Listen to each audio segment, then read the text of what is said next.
Welcome to the Dream Architect Life podcast. You are in for a treat today. We have a really exciting guest, and his name is J.R. Lay. Let me give you a little background on J.R. He's a two-time best-selling author, and one of the things that I'm going to learn a lot from, but he's one of those top 5%ers in podcasting. So he's had his own podcast and got a huge following. He's also a global keynote speaker, given over 300 talks all over the world. And he has a business he founded called Level Up Business. So with that, JR, welcome to the show. Thank you so much for having me on, and I'm looking forward to our conversation today.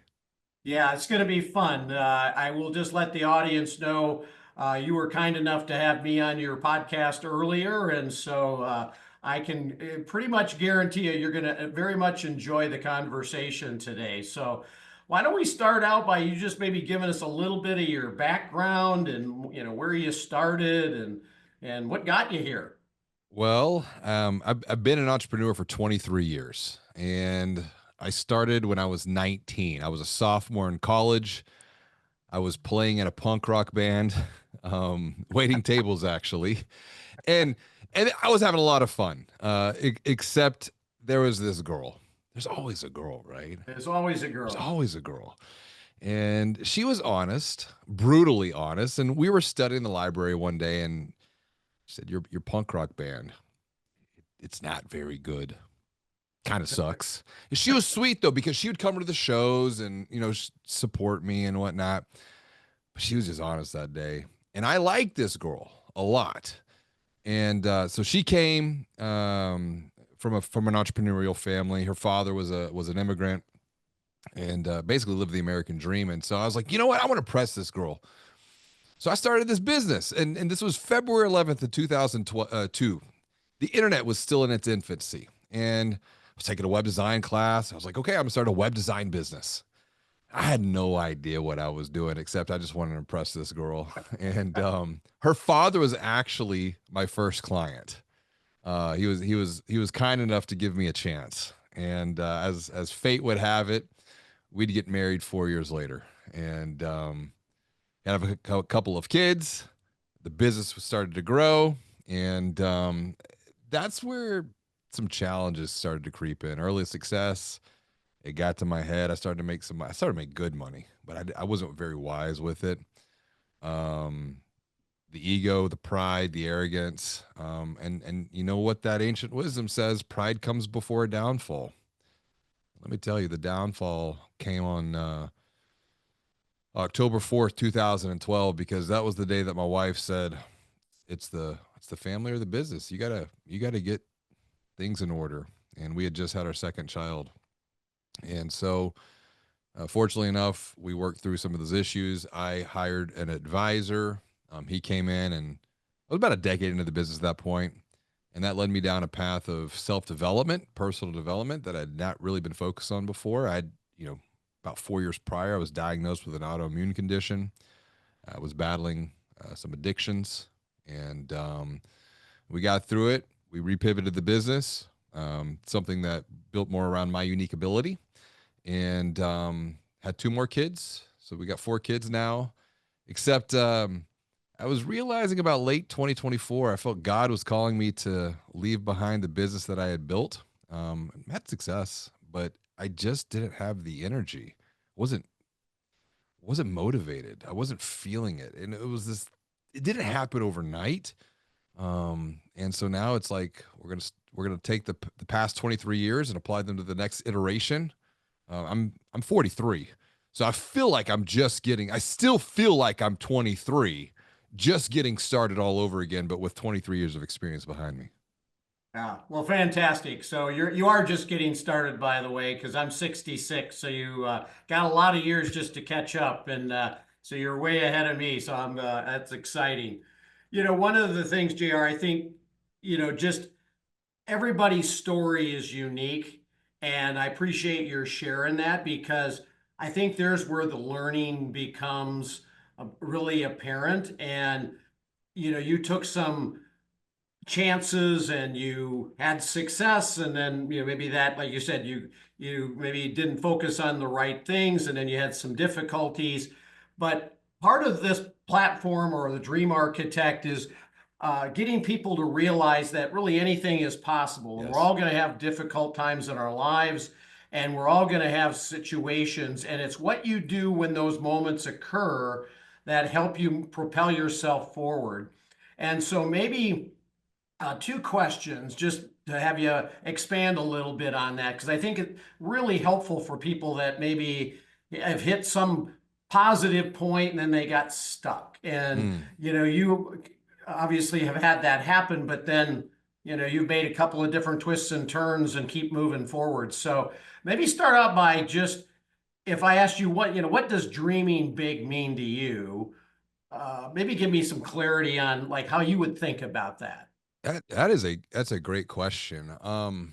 For me, dreaming big means climbing not just the next mountain. It means climbing the mountain that you see on the horizon. And what that means is you're gonna have to have some ups and downs to get to the mountain on the horizon. Um, and a lot of that I would say comes from something that I read as a freshman in high school, which by the way, that girl in the library when I was in college, I met her on the first day of high school in Miss Bungo's English AP class. But in Miss Bungo's Oh, English Miss AP, Bongo. I Miss love it. Bungo, I remember like vividly because she had this poster on her wall. It was the Robert Frost poem. It said, "Two paths diverged in a yellow wood, and I took the one less traveled, and that was made all the difference." But it's like I would contemplate. I was 14, 15 years old at the time. What's the path less traveled? And this gets back to dreaming. It wasn't until almost the very end of my freshman year in high school that it clicked one day because on this poster it was visualized. You have the woods, and you got a path to the right and a path to the left, and they were dirt roads. And I don't know what it was, but I said, you know what? The path less traveled, it's not the left and it's not the right, which a lot of people would perceive that. But for me, the path, the road less traveled, coming back to dreaming, it was to go down the middle of the woods. And so I rewrote the Robert Frost poem, Two Paths of Virgin and Yellow Wood, and I blazed my own trail down the middle, and that has made all the difference. Because I went to see the things that other people don't get to see, don't want to see. And let me tell you, going down the middle of the woods, you're going to get bruised, you're going to get scraped up, you're going to bleed, but guess what? That's where you see the waterfall that's not on the path. Yeah. That's where you see the animals that aren't on the path, the beauty in nature that's not on the path. That's dreaming big. Love it. Love it. And, part of, making your own path, if you will, is that way you're always pursuing what's of, most interest to yourself. But you work with a lot of people, have given talks with a lot of people, and I think you would probably agree, a lot of people seem to get stuck in life. And sometimes people move forward and sometimes people just stay stuck. Mm. And it, what would you say maybe is what you see that gets in people's way? And what are some things that maybe you have done with some of the situations where you've had difficult times or got stuck that helped you propel forward? Because I think sometimes it's just that one thing that's Yeah. so helpful to any particular person. And so I love to get this input from everybody we have as guests. I wrote about this actually in Banking on Change, and I look at this once again. It's like climbing a mountain. We begin to climb the mountain, and once you're at the pinnacle, the top of the mountain, you get a lot of clarity. You're able to see where you've been. You can look down the mountain, see where you're at. You can look towards the horizon, see where you want to go next. The problem when you're at the top of the mountain is when the oxygen is thin, and you can't stay there too long. So that means you're going to have to descend, but and start moving towards that future state. The challenge becomes as you start to descend, you have all of these obstacles. I call them the four or the five fires of fear. That's where I see people get stuck, and they get stuck. They feel the flames of the fire of fear, and so they think by retreating into what I call the cave, because the cave typically provides some sort of solace, repose from the storm, safety. That's a pseudo security, because I call it the cave of complacency. And so let's come back to those 4 or 5 fires of fear. We all deal with them. I deal with them. I'm not immune to them. It's just simply having the awareness of like, okay, what am I feeling right now? What am I fearing? It's fear of the unknown is the very first one. Okay, great. The antidote to that is to keep learning, keep gaining perspective. The second is fear of change. Okay, well, let's get a plan, get a path. And it might not be the best, but it's what we're going to work with right now. The third is fear of failure. Well, here's the thing. If you don't move, you're going to die. So you're going to starve to death in the cave of complacency. So you might as well just set it on a path. You can always adjust it later. One of the ones that I've personally have struggled with that I've seen hold me back is the fear of success. The fear of success. Because, and I realize this now,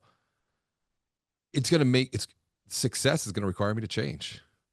So these fears, these fires of fears, they're all interconnected, because it's like if I'm going to reach a new level, if I'm going to reach a new height, what am I have to let go of?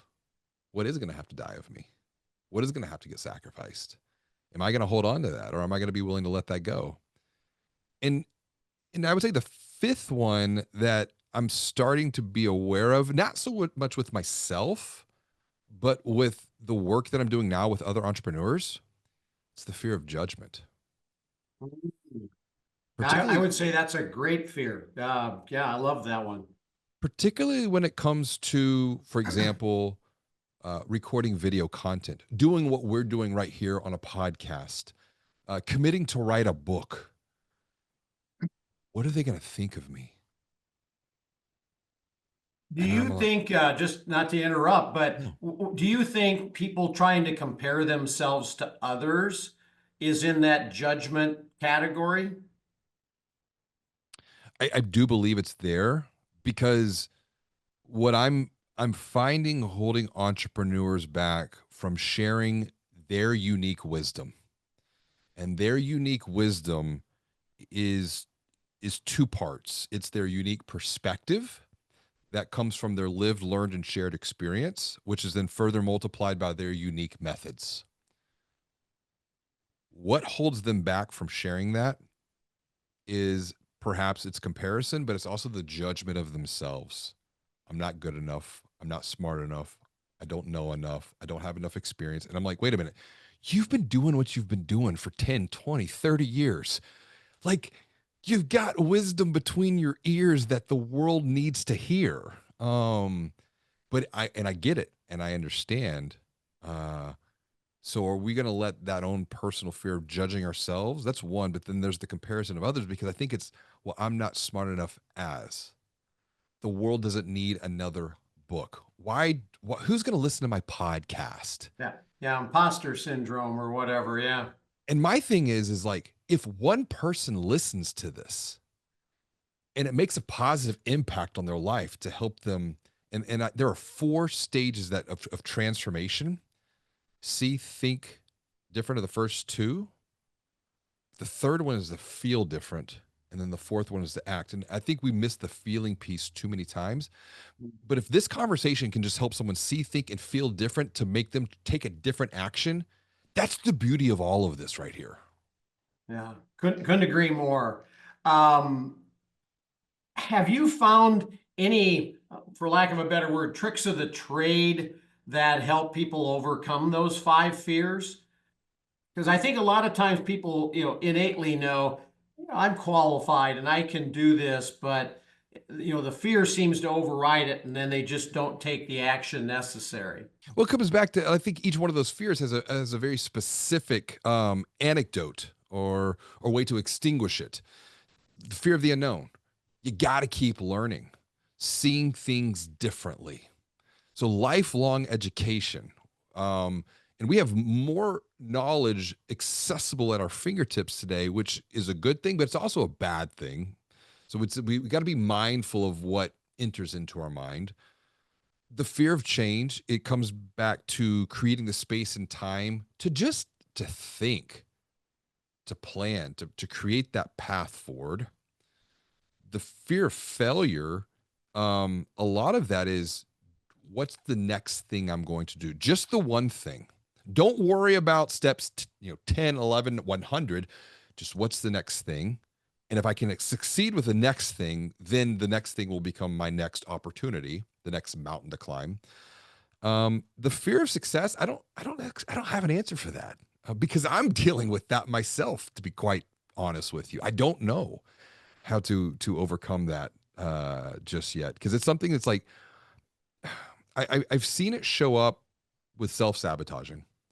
Um, like I'll have a run and I'll grow revenue in the business, and then I'll get scared and then I'll pull back. And so what the I can tell you what it looks like. It looks like a revenue roller coaster. And my wife has now told me, she's like, I am done with the roller coaster. And I'm like, I'm done with it too. I know I got to work on myself. I know I have to figure this out. But it's like what Lisa Smith calls the deserve level. It's like I keep bumping up against this deserve level. So I don't have an answer. I don't have an anecdote to that just yet, because I'm also dealing with this myself.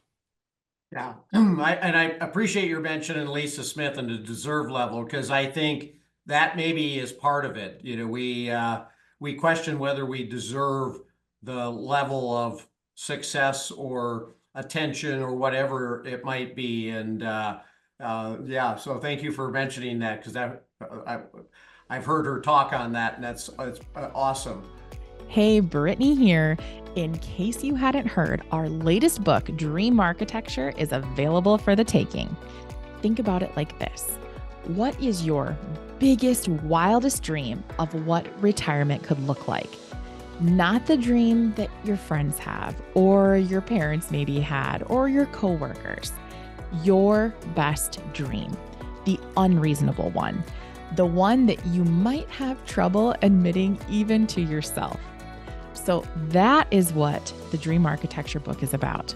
Hop on over to dreamarchitecturebook.com so you can start dreaming big today. You've been the author of a couple of best-selling books, Mm. and in writing those books, you've mentioned some tidbits that are carried through to today. Is there anything from those books that has been helpful in getting you to this next stage? And then maybe just talk a little bit about what you're working on right now, maybe a little more detail that has you excited about the future. Yeah, I'd say for me, it's leveraging my past, because I have written a couple of books. Those books did become bestsellers, and I think that's what's driving me on launching Level Up Business, and helping other entrepreneurs elevate their brand's influence so that they can increase their revenue, and doing that by turning video content into a book. My biggest challenge that I experienced was, okay, you have this book, now what? It's like it's like running a marathon. And to even get to the point of the book, by the time I got to the point of publishing, I was exhausted. Like I was physically, mentally, emotionally exhausted. And then it was like, well, now you got to go launch this thing. And I had a lot of feeling of like, and I've run a couple of marathons. Like that was mile 20 when you hit the wall. And I'm like, there's got to be a better way. And so, coming from a marketing background, I had the wherewithal on what to do to launch the book, promote the book, monetize the book, get revenue from the book. But I've started to talk to these other entrepreneurs. They were like, I wrote the book, but I didn't really get anything from it. I'm like, well, let's talk about that. What happened? And they're like, oh, I wrote the book, but I didn't get any support.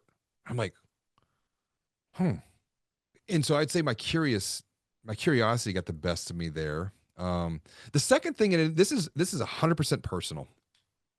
My father-in-law, I mentioned him before, played such a huge role in my entrepreneurial life.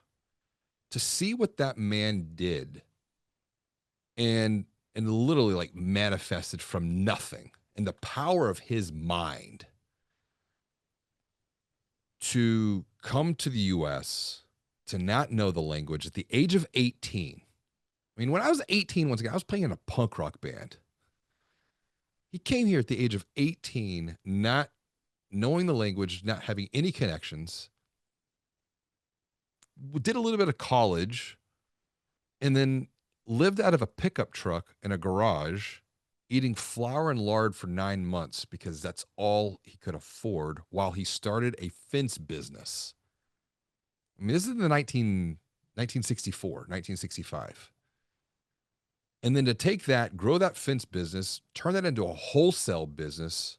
So now he's, making money on both sides on the installation, which is no longer residential, but it's county, it's commercial, it's government.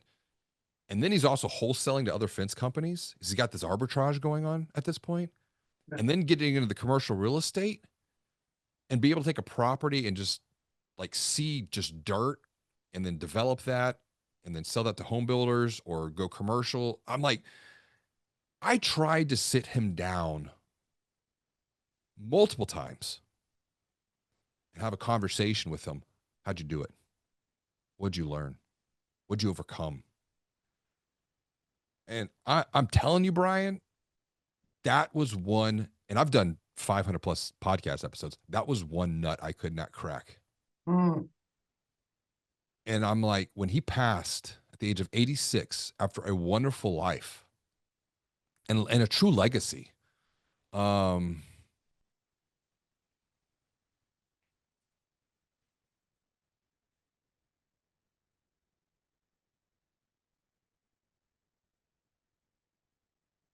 sorry. No need to apologize.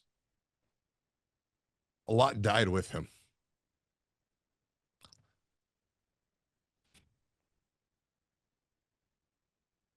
And I don't want other entrepreneurs to have that wisdom die with them too. No. So well said, JR. And I appreciate that heartfelt story. And I recently interviewed or had a podcast guest that came over from India, and he was a cardiologist and really similar. And I mean, just unbelievable success, but what they had to go through to get to where they were today and what you can learn from them is amazing. And so, to take what you said, you want to make sure you can learn from all these people so that others can benefit. I think is really a great great mission that you have. And one of the things that I have found on virtually every really successful entrepreneur is value alignment with what they're doing. And so maybe this is a good way just to kind of chat into how you view value alignment, or how would you define it, and what role does it play in things that you're working on. Yeah, and I want to thank you first. Just I've never really thought about it like that. I've never been posed the question. And it's like I realize there's more deeper work here for me into that space. But I want to come back to value. It's co-creating an even bigger future together.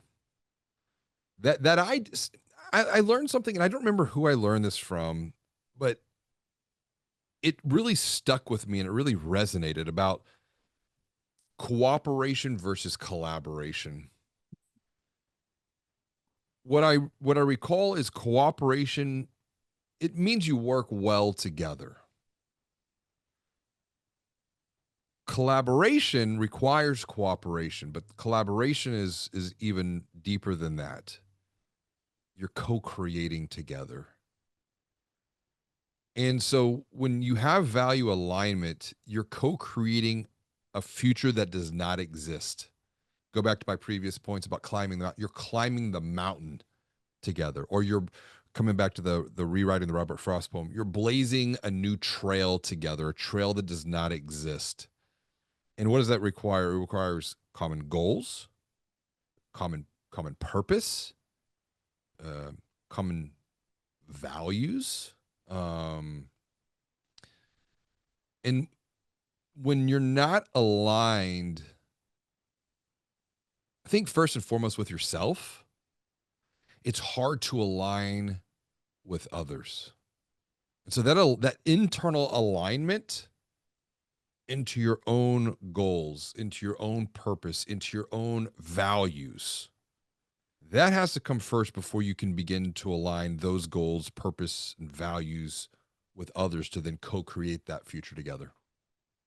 Oh, I love that. Yeah, and I agree 100%. And it just seems like the more you understand that and think about that in all that you're doing, the better things go in the future. And also the people that you get to work with. Because I think if you're going to collaborate with others, which you and I have a relationship with strategic coach and Dan Sullivan, and his program's all about collaboration and but the best collaborations are probably those that where the value alignment's the greatest also. I think for me, that's where I was feeling the greatest sense of frustration, anxiety, pretty much every negative emotion, anger with my previous entrepreneurial business. Even though I had quote unquote success, that did not matter because A, I was not fully aligned with myself. B, once I came into full alignment with myself and what I wanted and my goals, and not just mine, my shared goals with my wife, my kids, my family. Because I'll tell you, it's like the greatest conflict that I've had as an entrepreneur hasn't necessarily come from the business. It's come from the misalignment with my wife. And so once I started to get the house in order, then I started to feel the tension and the friction, the frustration with the business because I was not in alignment with right fit clients. And I think the irony of it all is like I had built an entire business and wrote a couple of best-selling books and built an entire podcast. I'm like, it was with the wrong clients. And the reason it was with the wrong clients is because of me, because I didn't know myself and I wasn't aligned with myself. I didn't have my own virtue set, my own value set. Once I got that aligned, it became very, very clear that a lot had to change, which was me. I love this conversation, and kudos to you for coming to that realization. And you can kind of see the excitement in what you're doing now. But I think a lot of people face the same issues that you're talking about, and don't necessarily know the direction to go. So, having been through it, is there any suggestions or help or tips that you could give somebody when they're kind of feeling that same thing you were feeling that might help them overcome that hurdle that you went through yourself? Yeah, absolutely. I think a lot of it was what was driving me to begin with in the first place. It was simple. It was money. And a lot of that was, and I take full responsibility, but I came from a family of modest means. I saw what my father-in-law did. And so it's like I had this like internal tension and conflict there.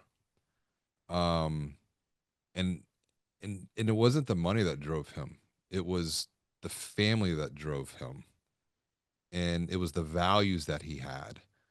And so once I started to rearrange what my own internal alignment is, very practically speaking, it's like this is my hierarchy, if you will. First and foremost, it's God and being in alignment with God. Then it's my health. Then it's my wife and my kids. Then it's my team. Then it's my clients.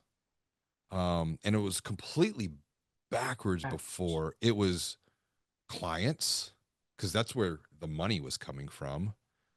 And at the very bottom of that, it was God, my health, my wife, my kids. I mean, it was this upside down. And I think for me with my previous business, like God had to take some things away from me to get my attention.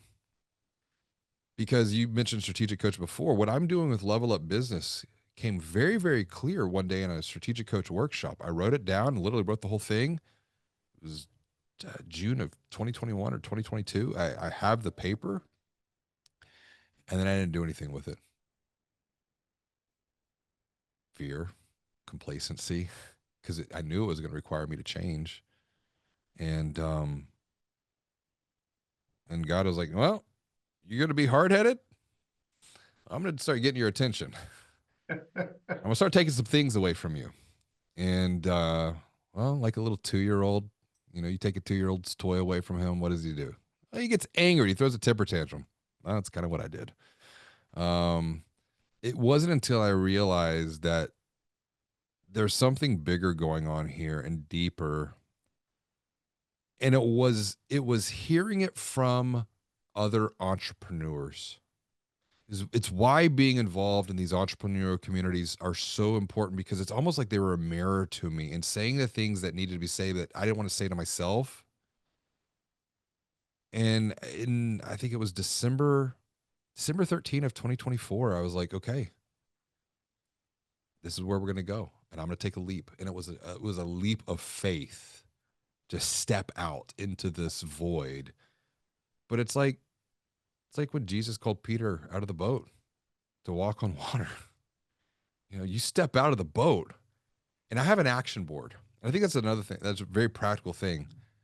A couple of years ago, I started creating not vision boards, but action boards to visualize those mountains on the horizon. I did it. My wife did it. Our 4 kids did it. They hang in a hallway that we pass every single day, multiple times a day. And while last year I can look back, and this year even, as we're halfway through the year, what is happening to be able to keep a visual representation of those mountains that we're climbing, not alone, but we're climbing them together as a family. That has been such an important part of getting in alignment, practically speaking, once again, with myself, with my wife, my kids. No, I love the action board. I was going to say, one of the keys to, moving forward is taking some kind of action, but I actually loved that because it's a board that reminds you every single day of what you need to do and reinforces the actions. Plus, it's kind of a shame board if you walk by it all the time and you haven't moved forward. It kind of reminds you, I'm letting somebody down, and not only myself, but my family or my clients or whatever.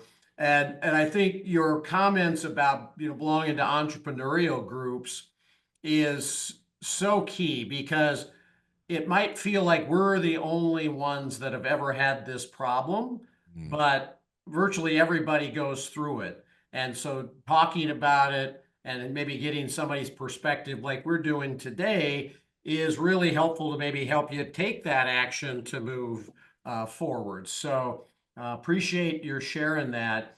I guess what I'd love to do right now is just maybe have you tell us a little bit about what's the biggest or most important aspiration, dream that you have for your future? Well, there's 2 sides to that question. The first one is personal. 4 kids, 15, 13, 11, and 9 now. And it's to give them the knowledge, to give them the wisdom. And this is something my wife and I talk about a lot, to set them up for success, to be able to have even more opportunities, to be able to help even more people, to create more value. Like right now, we're having the conversations with our 2 oldest, 15 and 13, and they're already doing some entrepreneurial ventures themselves. And we are having the value-based conversations. And just to give them that not platform, but that springboard, that launch pad that they can leap from. So that's one. And then I would say for the professional side, it is with Level Up Business. I'm playing a game in decades here. And it's funny to even say this out loud. I thought no, I didn't think this. I knew it. I knew what I was doing before was not what I was meant to do, but I didn't know. I didn't know anything else. I started it to impress a girl, kind of a thing. And then just one thing led to the next, to the next, to the next. But there was always this. And here's the interesting thing, Brian. There was always some underlying tension within the marriage around the business, the previous business. My wife is like head over heels with this new business. And to have her full support with that is changing everything. And so, yeah, I'm 43. So I'm playing a game in decades, and I'm like, okay, we think about strategic coach, we think 25 year. Well, I want to take 25 and double it. That would make me 93. Which I think by the time I'm 93, I'm still gonna be relatively young. I was just even talking with someone earlier on another conversation, and they're like, "You're 43? Like you don't act like you're 43." I'm like, "Well, because I'm hanging around with like 80-year-olds who don't act like they're 80." you know, Love it. and I think I want to help 10,000 entrepreneurs. And I don't have a timeline on this, but it's just I put the number 10,000 out there. There's a little bit of math. I want to help 10,000 entrepreneurs elevate their brand influence so that they can increase their revenue by turning videos into books. But I said 10,000 because if those 10,000 entrepreneurs can each make a positive impact by sharing their wisdom with 100,000 people, that's a billion person impact right there. Yeah, love it. I love it. And I think, it's if we all looked at it that way, where we all have a goal to share and then encourage others to share, the world could be a much more cooperative, collaborative place in a very short period of time. So one of the things I'd love to do, and we'll have this in the show notes, but if there's any entrepreneurs out there that are resonating with your message and have some video and some ideas that they'd always wondered, like, how the heck do I, get this in a book and then have it have some impact? What would be the best way for them to reach out to you, JR? I'd say number one, send me a text on my cell phone. It's 832-549-5792 and just have a conversation. I mean, I think that's how you and I reconnected through Bill Bloom. Yeah. And so I have constant text threads going on. I'm just getting back into the country, so it's like I could have replied. I had cell service over in Italy when we were there with the family, but I was like, you know what? My intention going over there was to go all in on the family, so I was very mindful of limiting my conversations. But yeah, seriously, send me a text. Connect with me on LinkedIn, JR Lay. Just Google me. Yeah, I think the biggest thing for me what is connections and conversations are what energize and excite me. Yeah, and as you can tell from this conversation is, it'll be very enjoyable and very productive for you. So maybe a couple other questions, and I can't believe the time goes this fast, JR, but My gosh, yes. I know it. Yeah, is there one piece of advice with all the things that you've done and overcome and success that you have? Is there one piece of advice that you'd give to our listeners that maybe had the most impact on you? It's interesting you say all the success I have, and I think this is the imposter syndrome that we were talking about before. And I'm just being honest, like I don't have that perception myself. I feel like I'm just getting started and there's so much to learn. But I would say that the advice is it's my personal motto. And it's actually it's what's on my shirt. We talked about values before. Whenever I launched Level Up Business, I was like, this is going to be a value based, not even value, it's going to be a virtue based business. I think virtues are even more impactful than values. And so I really thought long and hard of like what those virtues would be. And the seventh virtue, and there's seven is the number of perfection. There's seven virtues here, and the seventh one is memento mori. Memento mori is a old Latin Stoic phrase that essentially means remember your death. And a lot of times when I share this with people, and I mean, this is one of the shirts I wear. We got a lot of these printed, and it's funny because I'll be walking through an airport to go speak at a conference, and I'll be wearing the shirt, and someone will say, "I love your shirt," and I'm like, "If you know, you know," and they're like, "Oh, I know." Because it's like this secret language, secret code of memento mori. But it's like, I want to bring memento mori into more of the mainstream. And because it's like, what are the memento mori moments in your life? Like, are we even thinking about our death? Not from a morbid place. It's kind of like Dan's lifetime extender. You know, whenever we did this, I think my first year was like 79, and then I went to 123, and then we did it again. And I was like, okay, I'm just going to double 79 and have 158. But I'm always thinking, it's like, I'm not looking at this from a morbid standpoint. It's like, am I truly aligned?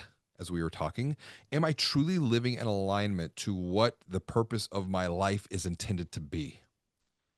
Because I don't know, I might have another day. I might have, to 158. I don't get to call the closing shot on this. That's beyond me. I just know that these memento mori moments, for example, like when we just got back from Italy, but that was a memento mori moment. We had a lot of moments that will surpass my own life because they're going to live on through the 4 kids. And they're going to tell their kids about, hey, you remember when we went to Italy? We had all these experiences together. That's my advice. It's just 2 simple words: memento mori. Remember your death. Yeah. Love that. And, life is all about experiences and being able to share them. So that's amazing. And thank you for sharing that with the audience. And maybe we'll end on this. A question I like to ask at the end of every podcast is, what haven't I asked you that I should have? That is a good question. I think about what I share when I do workshops, and I said, listen, the only bad question is the question that goes unasked, and you've done a great job asking a lot of really good questions, and I'm an open book, so I would say I don't think there's a question that you haven't asked. There's probably a billion more questions, but time and if someone is listening and they do have a question, once again, just send me a text.